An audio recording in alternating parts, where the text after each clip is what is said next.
Friends, welcome to Coaching Republic. मैं हूं अरुण सिंह, आपका प्रिंसिपल कोच।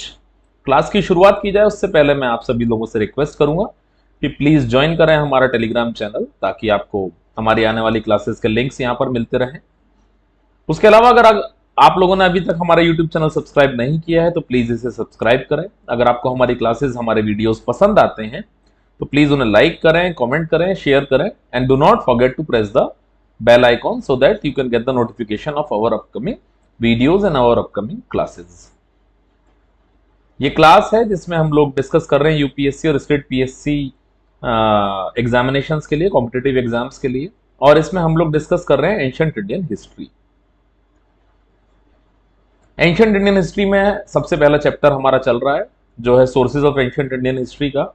इसमें अभी तक हम लोग 2 क्लासेस कर चुके हैं जिसमें हम लोगों ने डिस्कस किया था कि इतिहास को बेसिकली जानने के लिए सोर्सेज की आवश्यकता क्यों पड़ती है, और उसके अलावा पिछली क्लास में हम लोग डिस्कस कर चुके हैं इतिहास को जानने के लिए आर्कियोलॉजिकल सोर्सेज के बारे में, जिसमें we discussed in detail about the excavation, about numismatics, about inscriptions.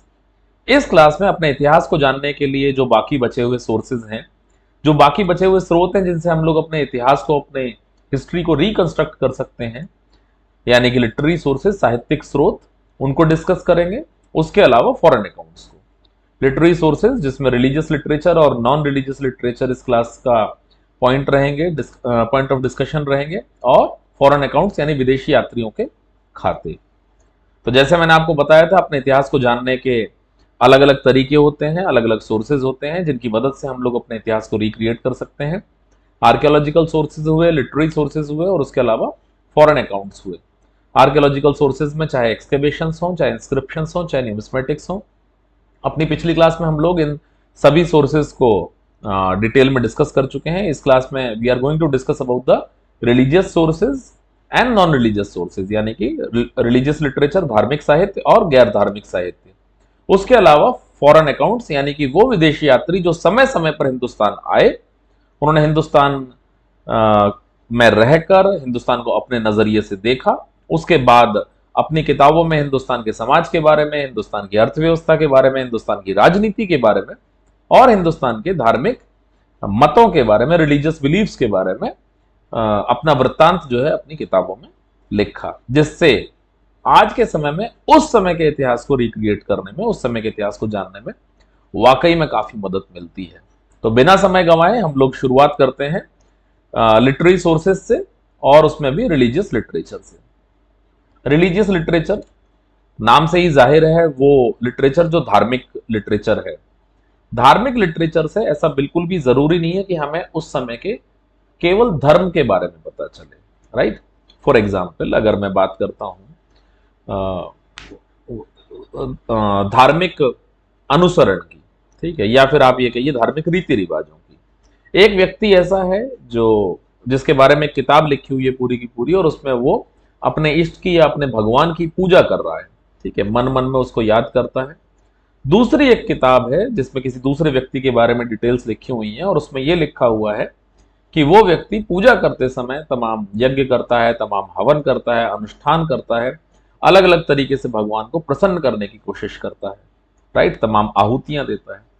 तो इन दोनों अलग अलग किताबों को पढ़कर हम उस समय के इतिहास के बारे में, उस समय के समाज के बारे में भी कई चीजें जान सकते हैं।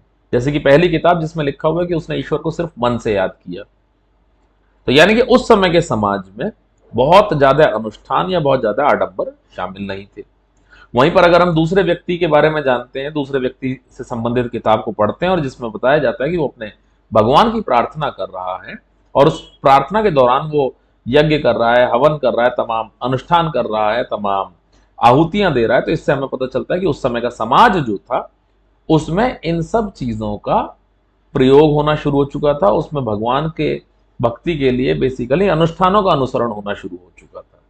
तो दोनों से हमें यह बात तो पता चलती है कि दोनों के अपने अपने धार्मिक मत थे, ठीक है, पर at the same point of time हमें इन दोनों साहित्यों से उस समय के सामाजिक स्थिति के बारे में भी पता चलता है कि यहां पर पहली किस्से में या पहले व्यक्ति के संदर्भ में हमें पता चलता है, या पहले समय के संदर्भ में हमें पता चलता है कि समाज उस समय अनुष्ठानों के बंधन से मुक्त था, वहीं पर दूसरी किताब को पढ़कर हमें ये बात पता चलती है कि उस समय तक अनुष्ठानों का स्थान बहुत ज्यादा महत्वपूर्ण हो गया था समाज में, कि यदि आप ईश्वर को प्राप्त करना चाहते हो तो आपको इन तमाम अनुष्ठानों का अनुसरण करना ही करना होगा। खैर, हम लोग अब अपने टॉपिक पर लौट कर आते हैं, रिलीजियस लिटरेचर, और उसके बाद हम लोग डिटेल में डिस्कस करें किस तरीके से हमें उस रिलीजियस लिटरेचर से उस समय के इतिहास को जानने में मदद मिलती है। भारतीयों की अगर मैं बात करूं तो भारतीयों को बहुत पहले से लिखना आता है। ठीक है, 2500 बीसी से हिंदुस्तानी को लिखना आता है। अगर आप लोगों को याद हो, मैंने अपने पिछले लेक्चर्स में जैसे बताया था कि 4500 साल पहले, यानी लगभग आज से 4500 साल पहले, जो हड़प्पा सभ्यता थी उसमें भी लिपि का आविष्कार हो चुका था, और उस समय के जो इंस्क्रिप्शंस हैं, उस समय के जो शिलालेख हैं, वो अब तक के प्राप्त शिलालेखों में सबसे प्राचीन है। फिर मैंने आपको यह बात भी बताई थी कि उस समय की जो लिपि थी वो अपनी परिपक्व अवस्था में थी। It was in its fully matured phase, क्योंकि थ्रू आउट द सिविलाइजेशन पूरी सभ्यता के दौरान अलग अलग जगहों पर प्राप्त अभिलेखों में एक बिल्कुल समानता पाई जाती है उस लिपि की, जिससे यह बात पता चलती है कि वो लिपि पूर्णतः परिपक्व अवस्था में थी। ये एक अलग बात है कि हम लोग आज तक उस लिपि को समझ नहीं पाए हैं, ये एक अलग बात है, लेकिन उन लोगों ने अपनी लिखाई को इजाद कर लिया था, वो उस लिखाई का प्रयोग किया करते थे और वो पूर्णतः परिपक्व अवस्था में थी। तो भारतीयों को लिखने की कला लगभग 4500-5000 साल पहले से आती है। ठीक है, तो भारतीयों ने बहुत पहले से ही अपने चीजों के बारे में लिखना शुरू कर दिया, अपने धार्मिक मतों के बारे में लिखना शुरू करा, गैर धार्मिक मतों के बारे में भी लिखना शुरू करा, और उन सारे सोर्सेज से हमें उस समय की सोशल और कल्चरल कंडीशंस के बारे में जानने में मदद मिलती है, धार्मिक कंडीशंस के बारे में जानने में भी मदद मिलती है। तो पहला जो पड़ाव है बेसिकली आज के इस लेक्चर का, इसमें we are going to discuss about the religious literature and non religious literature, और हम लोग ये जानने की कोशिश करेंगे कि किस तरीके से हमें उस धार्मिक और गैर धार्मिक साहित्य से अपने प्राचीन इतिहास को जानने में मदद मिलती है। प्राचीन इतिहास जो हमारे समाज से जुड़ा हुआ है, जो हमारे धार्मिक भावनाओं से जुड़ा हुआ है, जो हमारी अर्थव्यवस्था से जुड़ा हुआ है और जो हमारी राजनीति से जुड़ा हुआ है। राइट, ऋग्वेद, प्रारंभिक वैदिक काल, जिसे हम लोग 1500 बीसी से 1000 बीसी तक का मानते हैं। कई किताबों में आपको ये तारीख 1500 बीसी से 1200 बीसी भी मिलेगी, कई में 1500 से 1100 बीसी मिलेगी, 1500 से 900 बीसी भी मिल सकती है। ठीक है, ना तो 3500-4000 साल पहले मैं था और ना ही किसी दूसरी किताब का कोई भी लेखक था, सब कुछ अंदाजे से लिखा हुआ है। इसी वजह से मैंने इस कैलकुलेशन को आसान बनाए रखने के लिए तारीख रखी है कि भाई 1500 बीसी से 1000 बीसी, यानी कि 1500 ईसा पूर्व से लेकर 1000 ईसा पूर्व के आसपास का वो समय रहा जिस दौरान बेसिकली ऋग्वेद लिखा गया। बाकी वेदों की अगर मैं बात करूं और उसके बाद उन वेदों से जुड़े हुए ब्रह्मणास की बात करूं या अरण्यकास की बात करूं या फिर मैं उपनिषदों की बात करता हूं, तो वो लेटर वैदिक काल यानी कि उत्तर वैदिक काल से ताल्लुक रखते हैं, जिसको हम 1000 बीसी से 500 बीसी के तारीख के आसपास का मानते हैं। और इतना सारा लिटरेचर अगर उस जमाने का लिखा हुआ है तो बट ऑब्वियस है कि उस लिटरेचर में लिखी हुई चीजों के आधार पर हम लोग ये पता कर सकते हैं कि उस समय का इतिहास कैसा रहा होगा, उस समय के लोग क्या क्या चीजें जानते होंगे, उस समय के लोग क्या क्या चीजें नहीं जानते होंगे। जैसे मैंने पिछली क्लास में भी एक उदाहरण दिया था, बिल्कुल साधारण सा उदाहरण था शोले मूवी से रिलेटेड, और उसके क्लाइमैक्स को हम लोग डिस्कस कर रहे थे, जिसमें अमिताभ बच्चन साहब और द ग्रेट धर्मेंद्र साहब गब्बर सिंह की सेना से मुकाबला कर रहे थे, गब्बर सिंह के गैंग से, और उनके पास अचानक गोलियां खत्म हो जाती हैं। तो आप लोगों ने फिल्म में देखा होगा कि उनके बीच में टॉस होता है। ऐसा नहीं होता कि धर्मपाजी अपनी जेब से मोबाइल फोन निकालते हैं और ठाकुर साहब को फोन कर देते हैं कि ठाकुर साहब जल्दी से मदद भेजो और गोलियां भेजो और आदमी भेजो, गब्बर सिंह से मुकाबला चल रहा है। ठीक है, ऐसा तो होता नहीं है, एक आदमी को लौट कर जाना पड़ता है मदद लेने के लिए। इस दृश्य को देखकर मैंने पिछली क्लास में ही बताया था कि हमें क्या बात जाहिर होती है कि उस समय पर मोबाइल फोन्स का आविष्कार नहीं हुआ था। अभी हाल फिलहाल एक मूवी आप लोगों ने देखी होगी, नहीं भी देखी होगी तो भी खैर काम चल सकता है। फिर भी उदाहरण के तौर पर मैं आपको बताना चाहूंगा, एक फिल्म आई थी सूरज पे मंगल भारी। उस फिल्म में पेजर का इस्तेमाल दिखाया गया है और उस फिल्म की जो तारीख दिखाई गई है वो लगभग 2001 के आसपास की दिखाई गई है। तो उस फिल्म को देखने से हमें पता चलता है कि सन 2000-2001 के आसपास पेजर नाम की एक चीज हुआ करती थी जिस पर मैसेजेस कन्वे किए जाया करते थे, राइट। तो इसी जिस तरह हमें फिल्मों को देखकर उस समय की कई सारी बातों के बारे में पता चलता है, बिल्कुल उसी तरीके से पुराने समय के साहित्य को पढ़कर भी हमें उस समय की कई चीजों के बारे में पता चल सकता है। फॉर एग्जाम्पल, अभी एक नई फिल्म बनी है सम्राट पृथ्वीराज। उस फिल्म को देखकर पता चलता है कि उस समय पर मोबाइल फोन्स नहीं थे, उस समय पर लैंडलाइन फोन भी नहीं थे, राइट।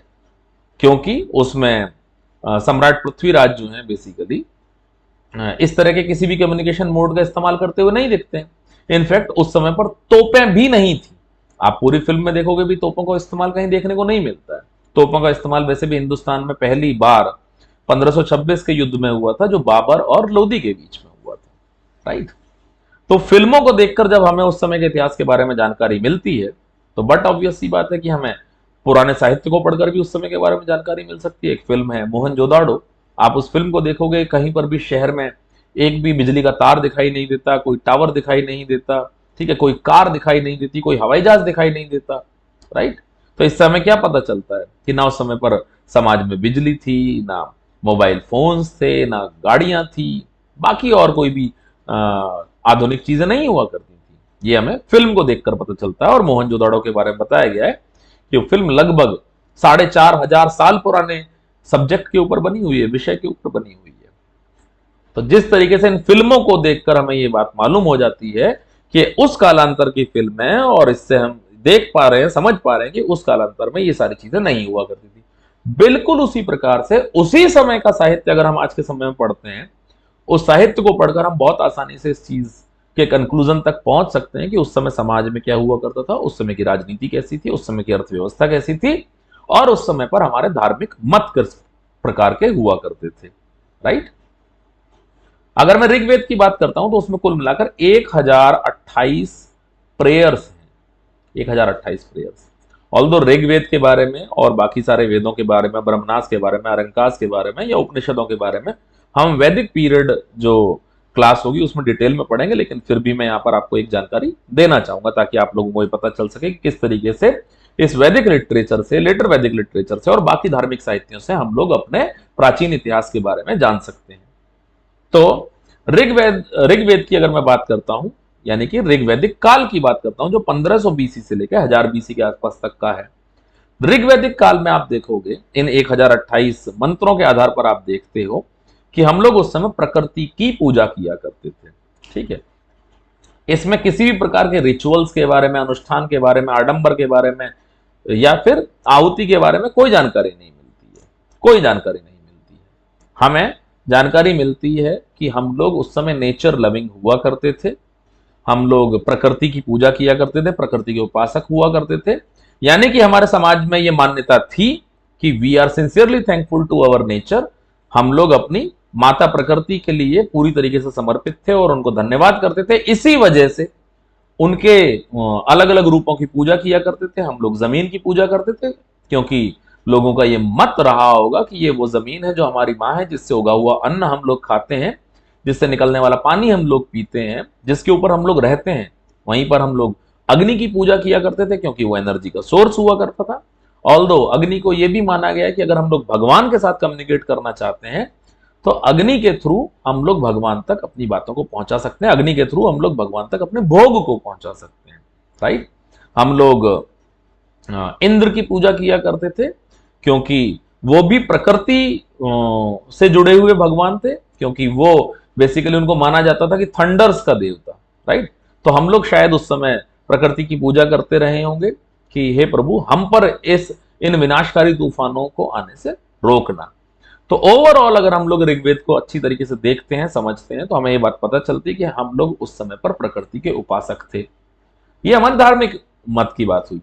दूसरी तरफ अगर मैं सामाजिक मत की बात करता हूं तो बिल्कुल सीधी सीधी सी बात है कि हमें अपने समाज के बारे में जानकारी मिलती है कि समाज बिल्कुल भी अंधविश्वासी नहीं था। समाज हर चीज को बिल्कुल साफ साफ देखता था। और आज के समय में हम लोग जिस चीज से बहुत दूर चले गए हैं और जिस वजह से आज के समय में हमें सस्टेनेबल डेवलपमेंट के बारे में बात करनी पड़ती है, जिस वजह से यूपीएससी एग्जामिनेशन में बेसिकली एनवायरमेंट के बारे में एक पूरा का पूरा पेपर आता है, राइट। इस सब्जेक्ट को इंक्लूड किया गया है कि भाई जो एनवायरनमेंट हम लोग बिगाड़ते चले जा रहे हैं उसका मानव जाति के ऊपर किस तरह के एडवर्स इफेक्ट आने वाले हैं अगले कुछ दशकों में या अगली कुछ शताब्दियों में, राइट। तो हम लोग उस समय पर बिल्कुल सही जीवन जिया करते थे, तो हमारा समाज भी बिल्कुल सही दिशा में था और हमारे धार्मिक मत भी बिल्कुल सही दिशा में थे। तो इस तरीके से ऋग्वेद से जो एक रिलीजियस लिटरेचर है, इसके बावजूद हमें न केवल धार्मिक भावनाओं के बारे में, धार्मिक मतों के बारे में, बल्कि हमें अपने समाज के बारे में भी एक क्लियर पिक्चर मिलती है ऋग्वेद को पढ़ने से, राइट। और बाकी तमाम जो इसके मंत्र हैं, जब हम लोग वैदिक काल पढ़ेंगे उस समय पर मैं और ज्यादा डिटेल में जाकर डिस्कस करूंगा आप लोगों के साथ कि ऋग्वेद से हमें किस तरीके से और क्या क्या जानकारियां मिलती हैं। अगर मैं लेटर वैदिक टेक्स्ट की बात करता हूं तो उसमें जनरली चीजें जो है रिचुअल्स से रिलेटेड है, अनुष्ठानों से रिलेटेड है, ठीक है, मैजिक्स और माइथोलॉजिकल स्टार्स से रिलेटेड है। जैसे कि यजुर्वेद, यजुर्वेद में कुल मिलाकर 40 चैप्टर हैं। इसके जो 2000 मंत्र हैं बेसिकली, वो हमें उस समय की धार्मिक मतों के बारे में और सोशल लाइफ के बारे में एक अच्छी खासी जानकारी देते हैं। यजुर का मतलब ही होता है बेसिकली अनुष्ठान, सेक्रीफाइस, राइट। वहीं पर अगर मैं सामवेद की बात करता हूं तो नाम से ही जाहिर है, नाम से क्या जाहिर है, साम मीन्स मेलोडी, राइट, साम मीन्स म्यूजिक। तो सामवेद जो दुनिया का शायद सबसे पुराना एविडेंस है म्यूजिक का, भारत में पाया जाता है, राइट। तो यानी कि उस समय पर भी हमारे यहां पर संगीत का आविष्कार हो चुका था। ये जानकारी मिलती है हमें सामवेद से, राइट। तो बेसिकली ऋग्वेद, यजुर्वेद एंड सामवेद, ये तीनों आपस में जुड़े हुए भी हैं। कैसे? ऋग्वेद में बताए गए बेसिकली भजन मंत्र, यजुर्वेद में बेसिकली उन्हीं मंत्रों के आधार पर लिखे हुए मंत्र, और उसके अलावा इन मंत्रों का उपयोग कहां पर करना है, जन्म के समय पर कौन सा मंत्र होना चाहिए, गृह प्रवेश के समय पर कौन सा मंत्र होना चाहिए, विवाह के समय पर कौन सा मंत्र होना चाहिए, यदि कोई व्यक्ति इस दुनिया को छोड़कर जा रहा है तो उस समय पर किन मंत्रों का उच्चारण होना चाहिए, ये सारी चीजें, इन सारे अनुष्ठानों के बारे में जानकारी मिलती है यजुर्वेद से। वहीं पर अगर मैं बात करता हूं सामवेद की, तो सामवेद में बेसिकली ये बताया गया कि इन मंत्रों का उच्चारण किस तरीके से आप लोगों को करना है। इन मंत्रों को उच्चारण करते समय आपके मन में धुन क्या होनी चाहिए, इसका म्यूजिक क्या होना चाहिए, इसकी रिदम क्या होनी चाहिए। इसी वजह से इन तीनों वेदों को त्रजी भी कहा जाता है, राइट, त्रजी, या फिर इसे हम त्रय भी बोलते हैं, त्रय या त्रजी, राइट। अब हम आ जाते हैं अपने आखिरी वेद के ऊपर, जो है अथर्ववेद।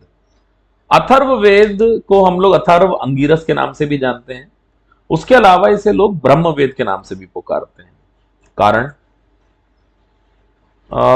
अथर्ववेद के अंदर बेसिकली, जैसे मैंने यहां पर लिखा हुआ है, मेडिसिन 99 बीमारियों का इलाज बताया गया है।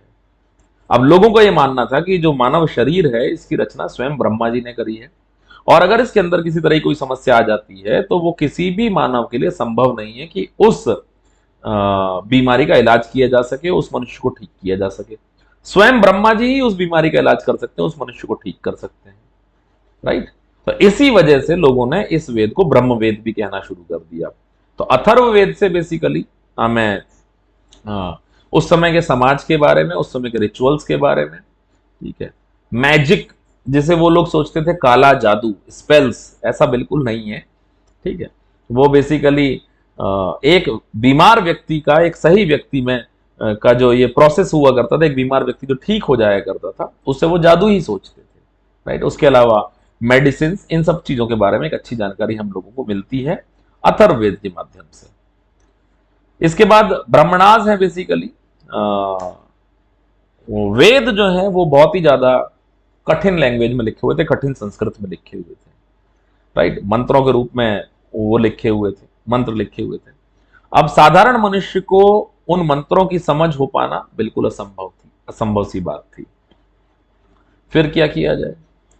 फिर हर एक वेद को ब्राह्मण असाइन किए गए, ठीक है, कि आप इनका सरल रूप लिखो।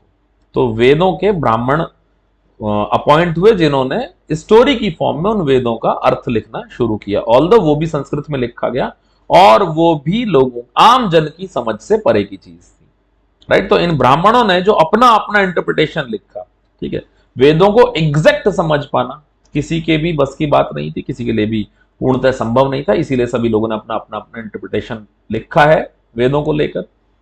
तो बिल्कुल इसी तरीके से जो इन चारों वेदों के ब्राह्मणास लिखे गए वो भी अलग अलग इंटरप्रिटेशन है, अलग अलग ऋषियों के द्वारा लिखे गए, अलग अलग ब्राह्मणों के द्वारा लिखे गए, जिन्हें ब्राह्मणास बोला जाता है। ये स्टोरी की फॉर्म में लिखे गए।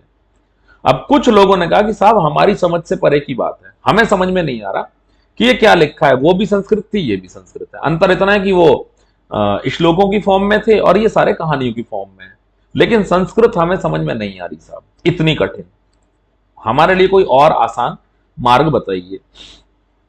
वहां पर फिर लिखे गए कंक्लूजन। अब कंक्लूजन कौन लिख सकता है?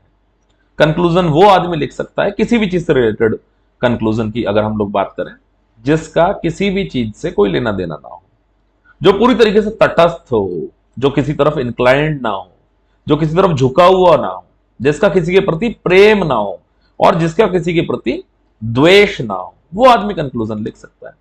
फॉर एग्जाम्पल, अगर आप किसी व्यक्ति से पूछते हैं कि हिंदुस्तान में कौन सी पार्टी अच्छी है, मान लीजिए वो एक्स पार्टी का सपोर्टर है, तो कहेगा एक्स पार्टी बहुत अच्छी है, इनके ये विचारधारा है, ये ऐसे ये वैसे, वो तुरंत उस पार्टी की तारीफें गिनाना शुरू कर देगा। वहीं पर आप एक दूसरे व्यक्ति से बात करो कि हिंदुस्तान की सबसे अच्छी पार्टी कौन सी हो सकती है, पॉलिटिकल पार्टी, और मान लीजिए वो वाई पार्टी का सपोर्टर है, तो वो वाई पार्टी की तारीफ जो है करना शुरू कर देगा, राइट? क्योंकि वो बायस्ड है, या तो एक्स पार्टी की तरफ या वाई पार्टी की तरफ। वो अपना सही सही कंक्लूजन आपको नहीं बता सकता, क्योंकि वो इन्फ्लुएंस है किसी ना किसी एक विशेष विचारधारा से। इसी तरीके से अगर ब्रह्मनास के कंक्लूजन की बात करी जाए कि आखिर इसमें लिखा क्या है, इसका मतलब क्या है, तो कंक्लूजन तो केवल वो आदमी दे सकता है जो किसी तरफ बायस्ड ना हो, राइट? अब इस तरह का व्यक्ति कौन हो सकता था? जिसका संसार से कोई लेना देना ना हो, जो विमुख हो चुका हो हर एक प्रकार के संसार के सुख से, सांसारिक बंधनों से मुक्त हो। ऐसा व्यक्ति कौन हो सकता है?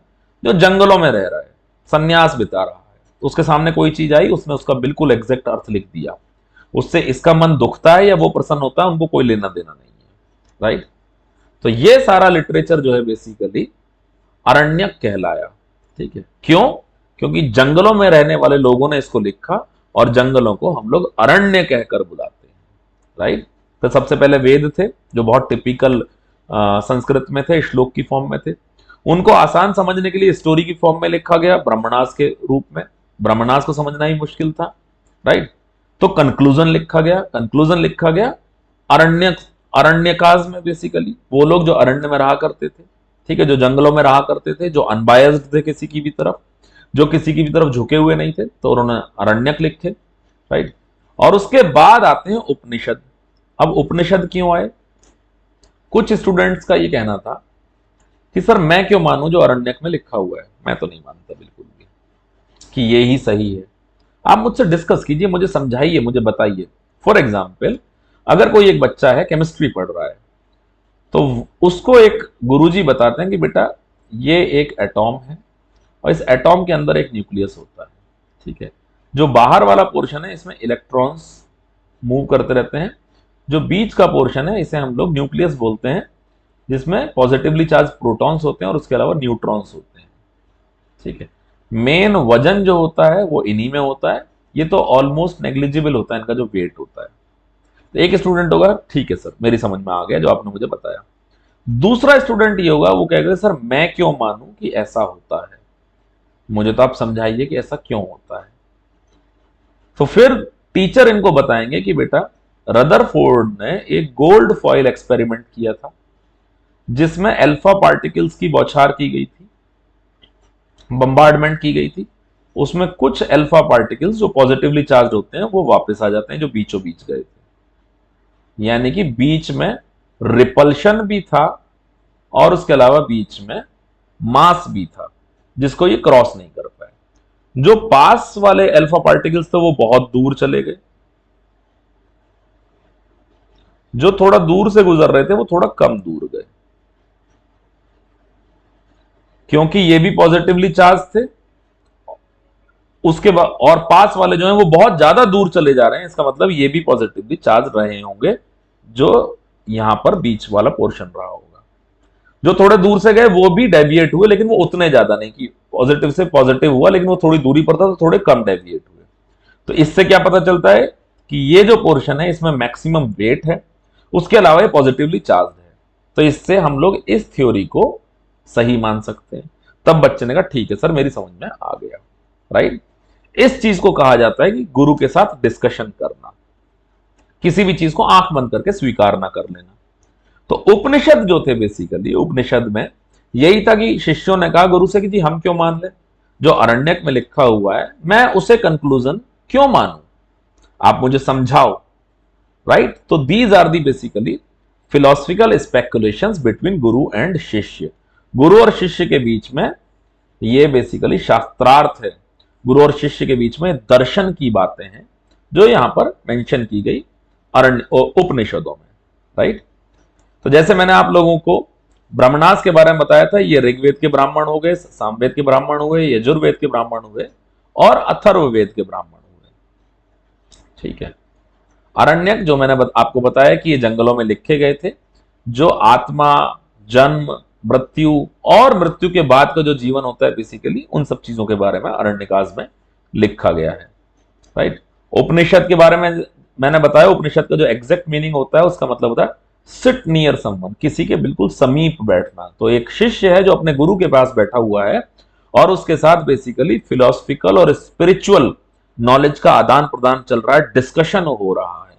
राइट, तो philosophical speculations after discussion between guru and शिष्य, उसके बाद लिखे गए क्या, उपनिषद।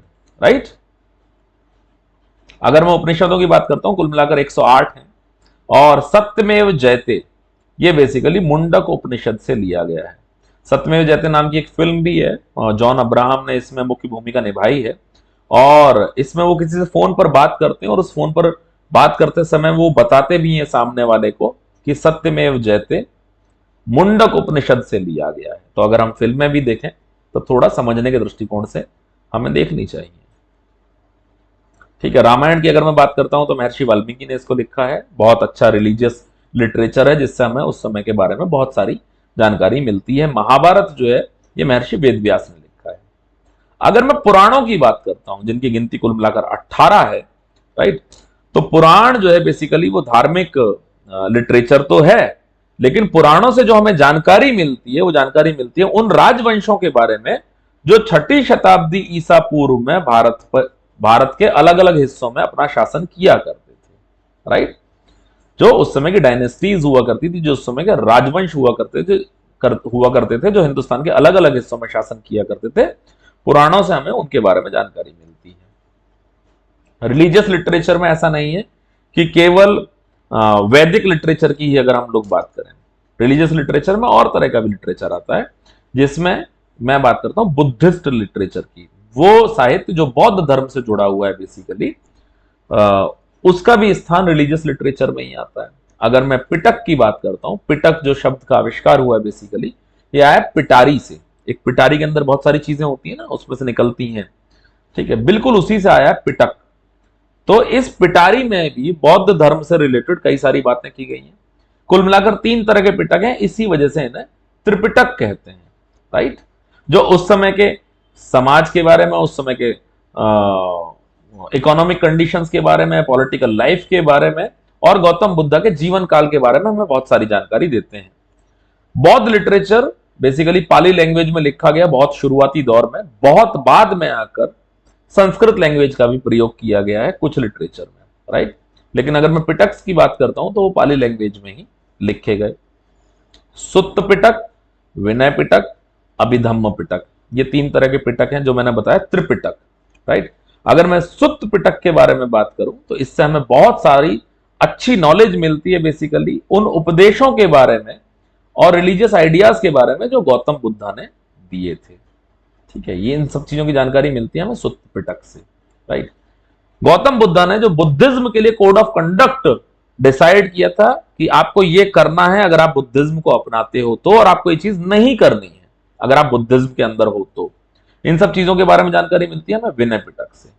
राइट, उसके अलावा अगर मैं बात करता हूं गौतम बुद्धा की फिलोसफिकल आइडियाज की, तो इन सब चीजों के बारे में हमें जानकारी मिलती है अभिधम्म पिटक से।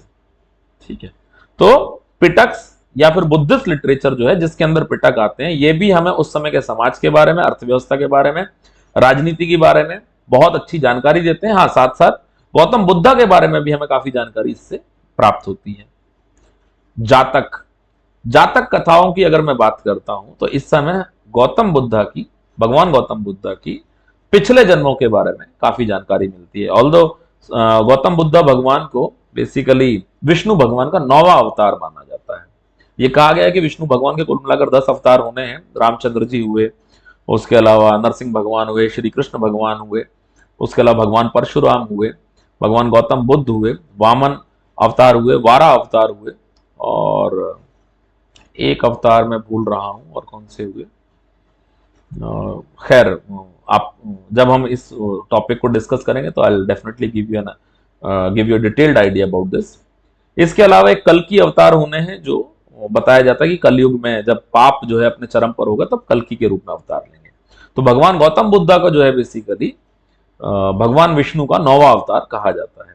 तो जातक कथाएं जो है उसमें भगवान गौतम बुद्धा के पुराने जन्मों के बारे में काफी डिटेल में जानकारी दी गई है। जैन लिटरेचर की अगर मैं बात करूं तो ये प्राकृत लैंग्वेज में लिखा गया है। बौद्ध लिटरेचर लिखा गया बेसिकली पाली लैंग्वेज में, जैन लिटरेचर लिखा गया प्राकृत लैंग्वेज में। अच्छा, जब हम जैनिज्म और बुद्धिज्म पढ़ेंगे तब मैं इस चीज के बारे में भी डिटेल में डिस्कस करूंगा कि आखिर जैनिज्म और बुद्धिज्म का उदय क्यों हुआ, और आखिर इन्होंने पाली और प्राकृत लैंग्वेज को क्यों अपनाया अपने धार्मिक ग्रंथ लिखने के लिए, संस्कृत को ही क्यों नहीं अपना लिया। उन सब चीजों के बारे में तब हम लोग डिटेल में डिस्कस करेंगे, राइट। खैर, भगवती सूत्र एक बहुत अच्छा इंपॉर्टेंट सोर्स ऑफ इंफॉर्मेशन है जैन लिटरेचर से जुड़ा हुआ, जिससे हमें 16 महाजनपदों के बारे में भी जानकारी मिलती है। 16 महाजनपदों के बारे में जानकारी हमें बुद्धिस्ट लिटरेचर से भी मिलती है। उस बुक का नाम है बेसिकली अंगुत्तरा निकाय। ठीक है, ये है बेसिकली बुद्धिस्ट लिटरेचर। और वहीं पर मैं बात करता हूं 16 महाजनपदों के बारे में हमें जानकारी मिलती है भगवती सूत्र से भी, जो है basically Jain literature, right. Although इन दोनों किताबों में 16 महाजनपदों के नाम अलग अलग दिए गए हैं, लेकिन काउंटिंग बिल्कुल सेम है, वो है 16, राइट। तो जैन लिटरेचर जो प्राकृत लैंग्वेज में लिखा हुआ है उससे भी हमें उस समय के समाज, उस समय के धार्मिक भावनाओं, उस समय के अर्थव्यवस्था, उस समय के राजनीति के बारे में काफी जानकारी प्राप्त होती है। भगवती सूत्र जो बहुत अच्छी इंफॉर्मेशन देते हैं महाजनपदों के बारे में, राइट। और इसके अलावा तमाम लिटरेचर ऐसे हैं जिनसे हमें चंद्रगुप्त मौर्य के शासनकाल के बारे में भी अच्छी खासी जानकारी मिलती है। तो नाउ मेरे ख्याल से मैं समझता हूं कि आप लोगों को ये चीज बिल्कुल क्लियर हो चुकी होगी कि किस प्रकार से हमें लिटरेरी सोर्सेज के आधार पर, धार्मिक साहित्यिक स्रोतों के आधार पर हम लोग जानकारी जुटा सकते हैं अपने गुजरे हुए कल के बारे में, अपने इतिहास के बारे में। अब हम डिस्कस करते हैं लिटरेरी सोर्सेज में नॉन रिलीजियस लिटरेचर, जो गैर धार्मिक साहित्य है, धर्म से जुड़ा हुआ नहीं है, लेकिन उसके बावजूद भी हमें पुराने समय के बारे में अलग अलग एस्पेक्ट्स में जानकारी प्रदान करता है। ठीक है, लॉ बुक्स, कायदे कानून क्या हुआ करते थे समाज के, उनके बारे में जानकारी मिलती है धर्मसूत्रास से और स्मृति से, जिनको मिलाकर एक साथ हम लोग धर्मशास्त्र भी बोलते हैं, राइट। धर्मसूत्रास जो है बेसिकली 500 से 200 बीसी, यानी 500 ईसा पूर्व से 200 ईसा पूर्व के दौरान जो है कंपाइल किए गए। स्मृतिज की अगर मैं बात करता हूं तो वो आधुनिक काल में 6ठी शताब्दी एडी या 6th सेंचुरी में जो है क्रिश्चियन एरा की, उस समय पर जनरली ये कोडिफाई किए गए, इनमें नियम कायदे कानून जो है लिखे गए। धर्म सूत्र हो चाहे स्मृति हो, उससे बेसिकली हमें जानकारी मिलती है ड्यूटीज के बारे में, किसी भी आदमी का क्या कर्तव्य है, अलग अलग वर्णों का क्या काम है, उसके अलावा राजा और उसके यहां काम करने वाले अधिकारियों की क्या क्या जिम्मेदारियां बनती हैं, इनकी क्या क्या ड्यूटी होती है। बिल्कुल इसी तरीके से धर्मशास्त्र, धर्मसूत्र और स्मृति जो है ये जानकारी, ये नियम कायदे कानून के बारे में जानकारी देते हैं जो बेसिकली शादियों से जुड़े हुए थे। आप देख रहे हो कि यहां से हमें पॉलिटी के बारे में जानकारी मिल रही है, समाज के बारे में भी जानकारी मिल रही है, यहां पर भी समाज के बारे में जानकारी मिल रही है, क्योंकि ये हमें नियम बता रहे हैं कि शादी से संबंधित वैवाहिक नियम बेसिकली क्या क्या हुआ करते थे। उसके अलावा पॉलिटिकल और सामाजिक दोनों चीजों के बारे में जानकारी मिलती है, क्योंकि इनसे हमें पता चलता है कि प्रॉपर्टी लॉ उस समय पर क्या हुआ करते थे और हम किन चीजों को फॉलो किया करते थे। साथ ही पनिशमेंट्स अलग अलग तरह के क्राइम के लिए क्या थी वो भी इनमें साफ साफ लिखी हुई है, चाहे वो चोरी हो, चाहे वो असॉल्ट हो, मर्डर हो, एडल्ट्री हो, अलग अलग अपराधों की सजाओं के बारे में भी बिल्कुल डिटेल में इसमें मेंशन किया गया है धर्म सूत्रों में और स्मृतियों में।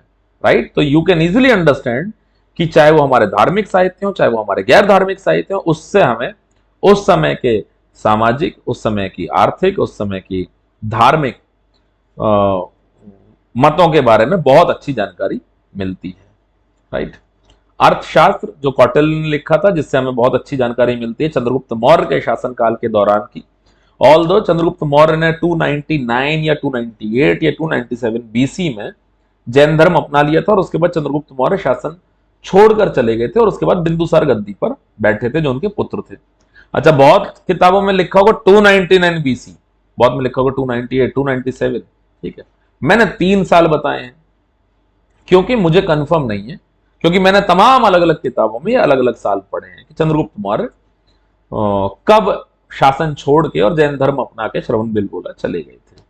खैर एनीवेज, इस डिस्कशन को हम आगे बढ़ाएंगे जब हम लोग पढ़ रहे होंगे मौर्य काल। फिलहाल हम लोग अपने नॉन रिलीजियस लिटरेचर पर ही केंद्रित रहते हैं। तो आचार्य चाणक्य जो थे वो चंद्रगुप्त मौर्य के जाने के बाद भी कहा जाता है बिंदुसार के मंत्री भी रहे और उस समय पर उन्होंने समाज को चलाने के लिए, राज व्यवस्था को चलाने के लिए, ठीक है, अर्थशास्त्र लिखा था। उस अर्थशास्त्र में सभी लोगों की रिस्पॉन्सिबिलिटीज बताई गई थी। उस अर्थशास्त्र में बेसिकली सारे ऑफिशियल्स के बारे में लिखा हुआ था कि किन किन अधिकारियों के क्या क्या काम है, उनकी तनख्वाह किस किस तरह की होगी, गुप्तचर किस तरह के होंगे, गुप्तचर संस्थाओं के बारे में भी बहुत डिटेल में व्याख्यान दिया गया। राइट, टैक्स कितना लिया जाना है, अलग अलग वर्णों की जिम्मेदारी क्या बनती है, इन सारी चीजों के बारे में हमें जानकारी मिलती है अर्थशास्त्र से, जिसको कौटिल्य ने लिखा था, जिनको हम आचार्य चाणक्य के नाम से भी जानते हैं। उनका नाम चाणक्य पड़ा क्योंकि उनके पिता का नाम था बेसिकली चनक, इस वजह से हम उन्हें चाणक्य के नाम से भी जानते हैं। अदरवाइज उनका जो सही नाम था वो था विष्णु गुप्त। राइट, तो आचार्य चाणक्य ने अर्थशास्त्र में उस समय की सामाजिक, आर्थिक, राजनीतिक और धार्मिक मतों का बहुत डिटेल में वृत्तांत दिया है अपने अर्थशास्त्र में। राइट, हाँ, ये अलग बात है कि ये अपनी फुल फॉर्म में, जो फाइनल फॉर्म में जो कंपाइल किया गया वो क्रिश्चियन एरा में बिल्कुल शुरुआती एडीज में जो है इसको ये पूरा हुआ।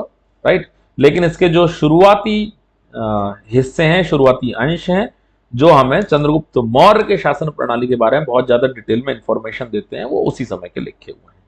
राइट, तो अर्थशास्त्र provides a rich material for the study of ancient Indian polity and economy. Right, समाज के बारे में भी जो मैंने आपको बताया, क्योंकि अलग अलग वर्ण के लोगों का भी जिक्र किया गया है उनकी ड्यूटीज के साथ। तो हमारा religious literature, non religious literature यहां पर खत्म होता है। आज का जो सबसे लास्ट पोर्शन है जिसको हम लोग डिस्कस करने वाले हैं वो है फॉरेन अकाउंट्स। वो विदेशी यात्री जो समय समय पर हिंदुस्तान आए, हिंदुस्तान में अच्छे खासे समय तक वो लोग रुके और उन्होंने हिंदुस्तान को अपने नजरिए से देखा, हिंदुस्तान के कल्चर को समझने की कोशिश करी, हिंदुस्तान के समाज को समझने की कोशिश करी, यहाँ की धार्मिक भावनाओं को जानने की कोशिश करी, यहाँ के राजनीतिक जो सिस्टम है बेसिकली उसको समझा, उसके अलावा यहाँ की अर्थव्यवस्था को समझा और अपने उन सारे अनुभवों को संकलित करके अपनी किताबों में लिखा। और उन किताबों से आज के समय में हमें एक अच्छी खासी जानकारी मिलती है, एक अच्छी खासी इंफॉर्मेशन मिलती है प्राचीन कालीन इतिहास को जानने के लिए। राइट, तो now we will discuss about the foreign accounts in detail. तो हिंदुस्तान जो है बेसिकली उसमें रोम से, चाइना से, ग्रीस से, तमाम अलग अलग देशों से लोग जो है हिंदुस्तान आया करते थे, हिंदुस्तान को घूमा करते थे। अच्छा, अभी कुछ दिन पहले एक फिल्म में देख रहा था पूरब और पश्चिम, जिसमें ये था कि वो विदेश में जाकर कुछ करना चाहते हैं और उनके पिता उनसे कहते हैं कि एक वो समय था जब विदेश के लोग हिंदुस्तान आया करते थे और तुम आज हिंदुस्तान से विदेश जाना चाहते हो पढ़ने के लिए। राइट, तो हमारी पुरानी जो यूनिवर्सिटीज हैं बेसिकली वो इस चीज का जीता जागता प्रमाण है, चाहे वो तक्षशिला हो, चाहे वो नालंदा हो, चाहे विक्रमशिला यूनिवर्सिटी हो। तमाम ऐसे विश्वविद्यालय हिंदुस्तान के अंदर हुआ करते थे और इनके बारे में बहुत ज्यादा डिटेल में हम लोग डिस्कस करेंगे जब हम लोग लेटर मौर्य पीरियड डिस्कस कर रहे होंगे या लेटर गुप्ता पीरियड जब हम लोग डिस्कस कर रहे होंगे कि कितने तमाम विश्वविद्यालय हिंदुस्तान के अंदर हुआ करते थे जहां पर पढ़ने के लिए पूरे विश्व के स्कॉलर्स जो हैं वो इंडिया आया करते थे। ठीक है, वहीं पर अगर मैं बात करूं फॉरेन ट्रेवलर्स की, तो तमाम देशों से, चाहे वो रोम हो, चाहे वो चीन हो, चाहे वो ग्रीस हो, तमाम देशों से हिंदुस्तान जो है ट्रेवलर आया करते थे, क्योंकि हिंदुस्तान उन लोगों के लिए कौतूहल का विषय हुआ करता था। राइट, क्योंकि हिंदुस्तान एक ऐसा देश था जहां पर एक ही समय पर अलग अलग जगहों पर, कहीं पर ठंड मिलती थी, कहीं पर बरसात मिलती थी, कहीं पर गर्मी मिलती थी, कहीं पर पहाड़ होते थे, कहीं पर पठार होते थे, कहीं पर रेगिस्तान होते थे, कहीं पर मैदानी इलाके हुआ करते थे, कहीं पर समुद्र तटीय इलाके हुआ करते थे। बहुत ज्यादा जानकारी हम लोगों को जो है बेसिकली लिखने के लिए होती थी, जानने के लिए होती थी, अगर हम लोग हिंदुस्तान आ रहे होते थे तो। इन्हीं सब चीजों को ध्यान में रखते हुए तमाम विदेशी यात्री भारत का दौरा किया करते थे, यहाँ बड़े लंबे समय तक रहा करते थे, यहाँ के कल्चर को, यहाँ की सोसाइटी को जानने की कोशिश करते थे और उसके बाद अपने वृत्तांतों को, अपने अनुभवों को अपने वृत्तांतों में लिखा करते थे। आज वही फॉरेन अकाउंट्स हैं जिससे हमें मदद मिलती है उस समय के इतिहास को जानने में। अगर मैं अलेक्जेंडर के इन्वेजन की भी बात करूं तो उस समय के तत्कालीन किसी भी भारतीय लेखक ने सिकंदर के भारत पर आक्रमण के बारे में कोई जिक्र नहीं किया है। ऑल्दो मेरी नजर में भी ये एक मैटर ऑफ डिबेट है, मैटर ऑफ डिस्कशन है कि क्या सिकंदर कभी भारत आया या नहीं आया। खैर वो हम यहां पर डिस्कस नहीं करेंगे, वो हम लोग डिस्कस करेंगे मौर्य काल के दौरान। फिलहाल जो मैं आपको बताना चाह रहा हूं विदेशी यात्रियों के बारे में, भारतीय किसी लेखक ने तो लिखा नहीं अलेक्जेंडर के बारे में। फिर हमें कैसे पता चला अलेक्जेंडर के बारे में कि अलेक्जेंडर कभी हिंदुस्तान आया था? वो हमें पता चला है बेसिकली ग्रीक सोर्सेस से। तो जो बेसिकली ग्रीक लेखक हिंदुस्तान आए, उन्होंने अपना अनुभव अपनी किताबों में लिखा, जिससे हमें यह भी पता चलता है कि अलेक्जेंडर नाम का कोई राजा था जो हिंदुस्तान आया था। ग्रीक राइटर्स ने बताया कि सेंड्राकोटस था बेसिकली, वो अलेक्जेंडर का समकालीन था। अब हम सेंड्राकोटस को समझने की कोशिश करते हैं तो हमें पता चलता है कि वो सेंड्राकोटस के बारे में शायद चंद्रगुप्त मौर्य के बारे में बात कर रहे हैं, शायद चंद्रगुप्त मौर्य के बारे में बात कर रहे हैं, क्योंकि ये कहा है उन्होंने कि अलेक्जेंडर ने 326 ईसा पूर्व 326 बीसी में जो है हिंदुस्तान के ऊपर आक्रमण किया। और चंद्रगुप्त मौर्य के बारे में अगर हमें जानकारी मिलती है ग्रीक सोर्सेस से ही, तो 322 ईसा पूर्व यानी 322 बीसी की है। राइट, तो हम लोग ये समझ पाते हैं कि जिस सेंड्राकोटस की बात ग्रीक राइटर्स ने करी वो शायद चंद्रगुप्त मौर्य रहा होगा। ठीक है, उसी समय पर मेगास्थनीज हिंदुस्तान आया जब चंद्रगुप्त मौर्य का शासनकाल हुआ करता था। अगर मैं गलत नहीं हूं तो तारीख थी 305 बीसी, 305 ईसा पूर्व, जब मेगास्थनीज हिंदुस्तान आया था। चंद्रगुप्त मौर्य का शासनकाल हुआ करता था और उसने इंडिका नाम की एक किताब लिखी।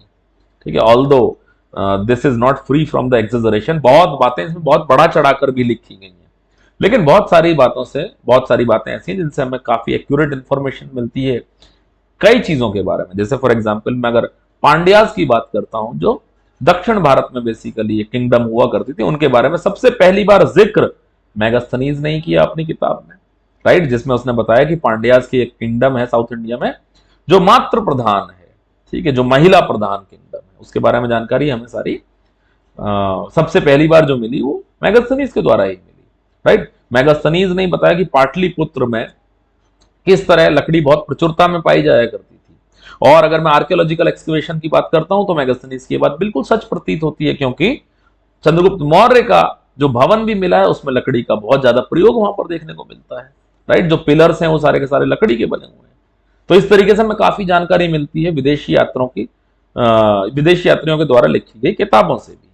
राइट, वहीं पर अगर मैं बात करता हूं पेरिप्लस ऑफ अर्थेरियन सी या टॉलमीज ज्योग्राफी की, दोनों किताबें ग्रीक लैंग्वेज में लिखी हुई हैं। बहुत अच्छी जानकारी मिलती है प्राचीन कालीन भूगोल के बारे में और व्यापार के बारे में।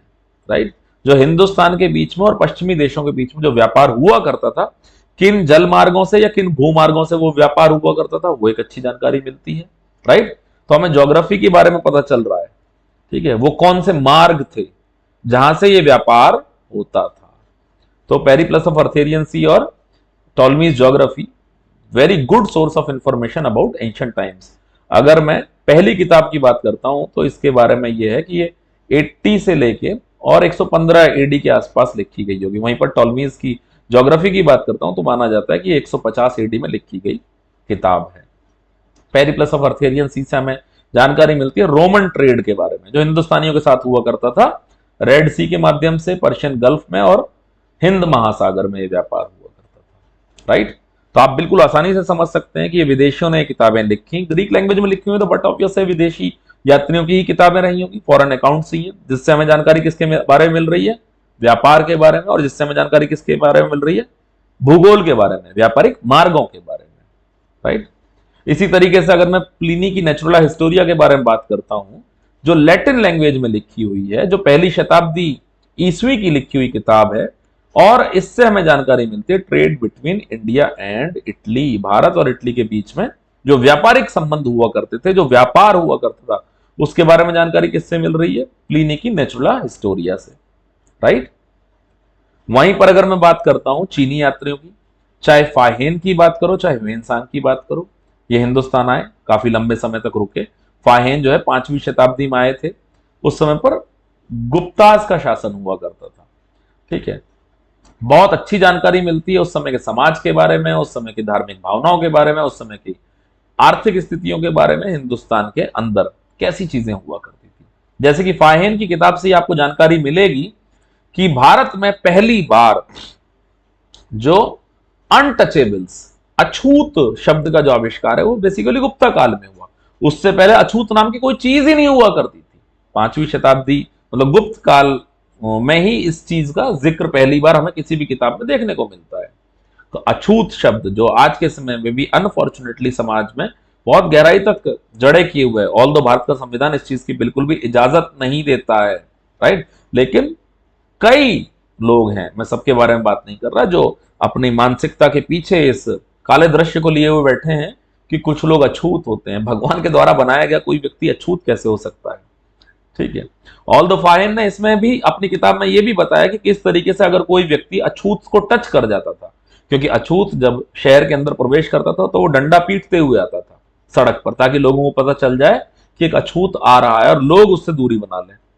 अच्छा, अगर कोई उसके बावजूद बाई चांस उस अछूत को, अनटचेबल को टच कर जाता है, तो उसके बाद उसके शुद्धिकरण की प्रक्रिया हुआ करती थी, जिसके बाद वो आदमी शुद्ध हो जाया करता था सो कॉल्ड रूप में। राइट, तो ऐसा कैसे संभव है वो भी चीज मुझे समझ में नहीं आती कि एक अछूत आदमी के टच से एक आदमी अछूत हो गया और शुद्धिकरण के बाद वो शुद्ध हो गया। कौन सा तरीका है, आई सीरियसली डोंट अंडरस्टैंड। खैर एनीवेज, इन सब चीजों के बारे में जानकारी मिलती है हमें फाहियन की किताब से। उसके अलावा ह्वेनसांग जो है वो हर्षा काल में हिंदुस्तान आया था 7वीं शताब्दी के दूसरे क्वार्टर में। काफी लंबे समय तक वो हिंदुस्तान के अंदर रहा, 13-14 साल, और उसने उस समय की सामाजिक और धार्मिक और इकोनॉमिक कंडीशंस के बारे में एक बहुत अच्छी पिक्चर दी है, जो आज की डेट में एक बहुत वैल्यूएबल सोर्स ऑफ इंफॉर्मेशन है उस समय के इतिहास को जानने के लिए। राइट, जो अरब लेखक हुआ करते थे 8वीं शताब्दी के बाद उन्होंने हिंदुस्तान के अंदर आना शुरू किया। अगर मैं सुलेमान की बात करता हूं तो 9वीं शताब्दी में वो भारत के अंदर आया। उसने पाल और प्रतिहार राजाओं के बारे में काफी कुछ लिखा। अल मसूदी हिंदुस्तान आया, 2 साल के लिए रहा, 941 से 943 एडी के बीच में। अल बरूनी, ठीक है, सबसे ज्यादा प्रसिद्ध अरब राइटर, बहुत लंबे समय तक हिंदुस्तान के अंदर रहा। महमूद गजनी का बेसिकली ये समकालीन हुआ करता था, और कहा जाता है कि महमूद गजनी ने बेसिकली अल बरूनी की किताब को पढ़ने के बाद ही भारत पर आक्रमण करने की सोची, क्योंकि अल बरूनी ने अपनी किताब जिसे तहकीकुल हिंद या फिर किताबुल हिंद या अल बरूनी का भारत जिसे हम कहते हैं, उसमें भारत के मंदिरों के बारे में लिखा कि ये कितने अमीर मंदिर बेसिकली भारत के हैं, और यहां पर धन धान्य भरा पड़ा है। और वहीं पर महमूद ऑफ गजनी जो था बेसिकली इसका सेंट्रल एशियन ट्राइब्स से लगातार युद्ध चल रहा था, और उस युद्ध को जिंदा रखने के लिए इसे बहुत ज्यादा पैसे की आवश्यकता थी।